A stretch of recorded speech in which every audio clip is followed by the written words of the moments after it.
Good morning. The title of the devotional this morning is Don't Worry About It. And I have to tell you, I think that's good advice.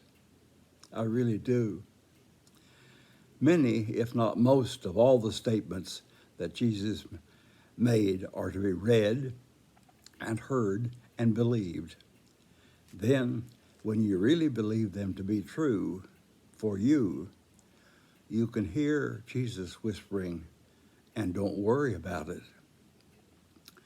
Listen, for instance, to his words to his disciples recorded in John 14, verse 2. In the Revised Standard Version, it reads, "In my Father's house there are many dwelling places." A very fascinating contrast in emphasis and description is given when we go back to the King James Version, which was translated by a group of scholars in England in 1611. Perhaps the translators wanted to identify for us the nature of the dwelling place in heaven, describe it in some way. So they set forth this graphic description. In my Father's house are many mansions. Well, that gets a little difficult when you try to picture that, doesn't it? A difficult picture at best. Mansions in a house. But the version does provide a fantasy picture of mansions for everyone. In the Koine Greek, the language in which the New Testament was written originally, the translation would be, I believe, in my Father's abiding place, there are many abiding places. Now you listen to that, if you will, and hear it for yourself. In my Father's abiding place, there are many abiding places. The emphasis changes dramatically from a material or a structured picture to a clear emphasis on the who of heaven. You will be with me, and you will be with my Father. You don't need to worry about it. Then Jesus follows that promise about being with the Father and adds an additional statement. If it were not so, would I have told you that I go to prepare a place for you? He, Jesus, is going to go and prepare a place just for you, just for me, personally and individually. My, that's great news, isn't it? What kind of place? Where's it going to be? And who else is going to be there? Promise? And then listen to Jesus' response to your question. Don't worry about it.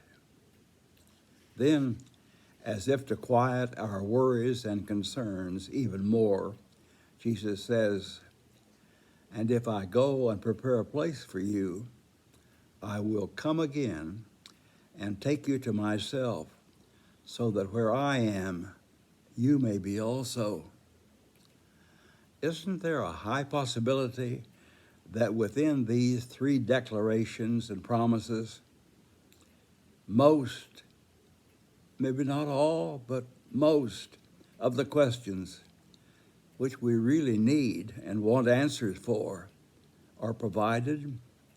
The where is answered in the who. Picture being in the presence of God, where total acceptance, complete caring, absolute, complete forgiveness, and unconditional love abound.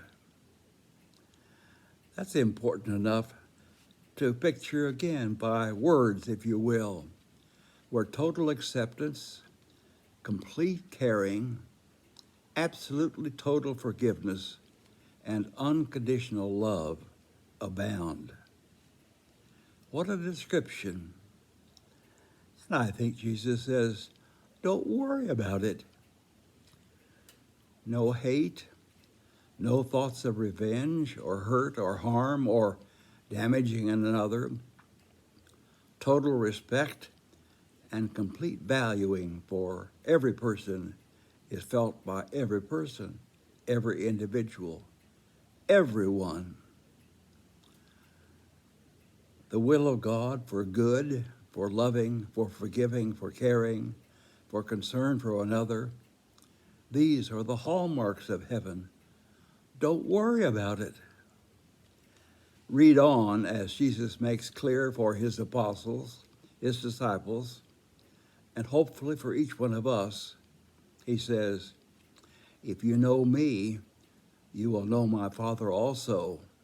From now on, as Jesus makes clear to his apostles, his disciples, and for each of us, if you know me, you will know my Father also. From now on, you do know him and you have seen him. Don't worry about it. Remember the opening verse of this fantastic 14th chapter? Do not let your heart be troubled. Believe in God. Believe also in me. I do not want you to worry about these matters, so I will give you the answers now. Don't worry about it. And I invite you, please don't worry about it.